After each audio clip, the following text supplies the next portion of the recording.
Hey everyone, it's Rhonda. Just a quick tutorial on winterizing your home and putting up some vent covers. These are the spring-loaded kind that come from Home Depot. I think you can get them at Lowe's, maybe even Walmart carries them. But they have a spring right here that you push down, and when you push, the spring comes out, if you can see it there. The spring comes out there, and then it will latch onto your vent. So let's go put one on. Okay, here we have our vent that needs to be covered for winter. And we're just gonna set this in place. Like so. Push that in and twist it until it locks in place.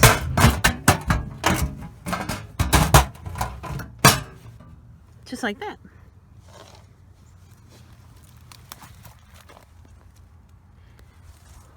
And now it's ready for winter.